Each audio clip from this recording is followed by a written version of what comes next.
आज हम लोग इस वीडियो में देखिएगा क्लास 10 के मैथ का मॉडल पेपर मैं लिया हूँ और उसमें से जो इम्पोर्टेंट क्वेश्चन है उसको हम लोग पढ़ने वाले हैं। तो चलिए आइए हम लोग वीडियो को देखते हैं, स्टार्ट करते हैं और देखते हैं कि वो कौन सा हमारा क्वेश्चन है जो हमारे हमेशा क्लास 10 में पूछा जा रहा है और यूपी बोर्ड में भी पूछ सकता है। आप लोग ध्यान से उसको पढ़ के जाइएगा। तो चलिए आप लोग को मैं दिखा दे रहा हूँ। तो देखिएगा, आप लोग दिखाई दे रहा होगा आपको, ये हमारा 25 नंबर जो सवाल है, नीचे 8वां करके जो दिया गया है, यही सवाल हम लोग लगाने वाले हैं इस वीडियो में। ठीक है, तो चलिए हम लोग सॉल्व करके देखते हैं कैसे हम लोग को आएगा। ये हमारा 6 नंबर का पूछा गया है। ठीक है, हमारा सवाल कर रहा है, यदि किसी भिन्न के अंश में 1 घटाया जाता है तो वह 1/3 हो जाता है, तथा यदि उसके हर में 8 जोड़ा जाता है तो 1/4 हो जाता है, तो वह भिन्न ज्ञात कीजिए। तो देखिएगा, उस भिन्न को ज्ञात करने के लिए हम लोग क्या करेंगे, सर्वप्रथम तो हम लोग क्या लिखेंगे, सॉल्व लिखेंगे। उसके बाद मानेंगे कि माना वह भिन्न x/y है। ठीक है, उसके बाद क्या करेंगे हम लोग, उसके बाद कह रहा था, हमारा सवाल ही में कह रहा है कि अगर हम लोग क्या करें, x/y में अंश में 1 घटा दे रहे हैं, अंश में 1 घटा रहे हैं तो कितना हो जा रहा है, 1/3 हो जा रहा है। यहाँ पर आप लोग को दिखाई दे रहा होगा 1/3 हो जा रहा है। ठीक है, यहाँ से देखिएगा हम लोग कैसे लिख सकते हैं इसको, 3 गुणा कर लीजिए, क्या हो जाएगा 3x - 3 = y। अब यहाँ से आगे क्या हो जाएगा, 3x - y बराबर का हो जाएगा 3 हो जाएगा, समीकरण 1 मान लीजिए इसको। ठीक है, उसके बाद सवाल में फिर हमसे कह रहा था, हमारा सवाल में, तथा यदि उसके हर में 8 जोड़ा जाता है तो 1/4 हो जाता है। तो चलिए हम क्या करते हैं, अब हर में 8 जोड़ते हैं इसी भिन्न में। ठीक है, तो जोड़ते हैं।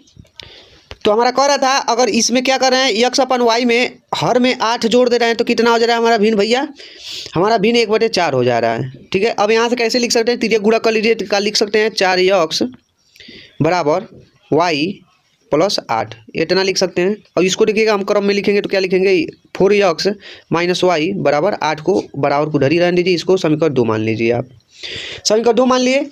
उसके बाद क्या करेंगे, यहाँ से अब क्या करेंगे हम लोग, समीकरण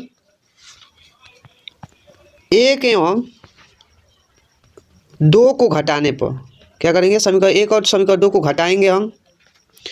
जब घटाएंगे तो देखिएगा क्या हो जाएगा, समीकरण 1 हमारा दिया गया था, समीकरण 1 क्या दिया गया है हमारा, देख लेते हैं। तो हमारा समीकरण 1 दिया गया है 3x - y बराबर 3, और दूसरा समीकरण हमारा था 4x - y बराबर 8 था। ठीक है, अब कह रहा था इसको घटाने पर दोनों समीकरणों को, तो देखिएगा यहाँ पर प्लस है तो यहाँ माइनस लग जाएगा, यहाँ माइनस है तो प्लस लग जाएगा, और फिर क्या हो जाएगा, यहाँ से ये दोनों कट जाएगा हमारा। जब इतना हो जाएगा तो उसके बाद क्या करेंगे, यहाँ से देखिएगा ध्यान से, अब हमारा देखिएगा 4x में 3x घटेगा तो बचेगा -x बराबर का हो जाएगा, यहाँ पर घटेगा क्योंकि यहाँ प्लस है तो यहाँ माइनस लिखना पड़ेगा। तो -8 में से 3 जाएगा तो कितना बचेगा भैया, -5। माइनस से माइनस क्या हो जाएगा, कट जाएगा, तो x बराबर हमारा कितना आ जाएगा, 5 आ जाएगा। यहाँ से इसको ध्यान दे के चलिएगा। ठीक है, उसके बाद क्या, x का मान क्या करेंगे, समीकरण 2 में रखेंगे, क्या करेंगे, लिखेंगे x का मान समीकरण 2 में रखने पर। ठीक है, तो रखेंगे कैसे हम लोग, देखिएगा अब क्या करें, कितना हमारा x का मान हमारा कितना आया था, x बराबर 5 आया था। ठीक है, तो समीकरण 2 हमारा क्या दिया गया था, देखिएगा ध्यान से, समीकरण 2 हमारा यही दिया गया था 4x - y बराबर 8। ठीक है ना, अब x बराबर हमारा 5 दिया गया है, तो देखिए रख लेते हैं, 4 × 5 - y बराबर 8 हो जाएगा, 4 × 5 = 20 हो जाएगा यहाँ से, और -y बराबर का हो जाएगा 8 हो जाएगा यहाँ से।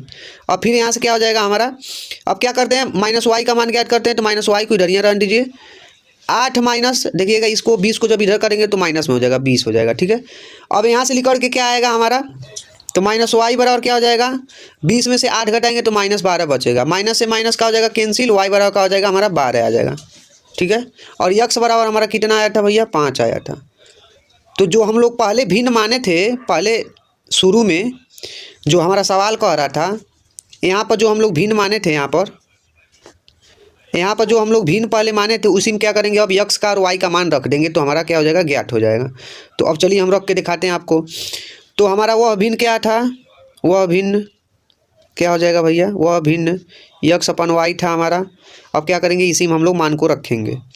तो मान को जब रखेंगे तो देखिएगा क्या होगा, यहाँ से यक्स का मान हमारा 5 है, वाई का मान 12 है, तो यही हमारा क्या है, भिन्न आंसर हो जाएगा। ठीक है, ये हमारा यूपी बोर्ड में पूछा गया था, पिछले जो पेपर था इसी में पूछा गया, तो ये हमारा 5/12 क्या हो जाएगा, राइट आंसर हो जाएगा। ठीक है।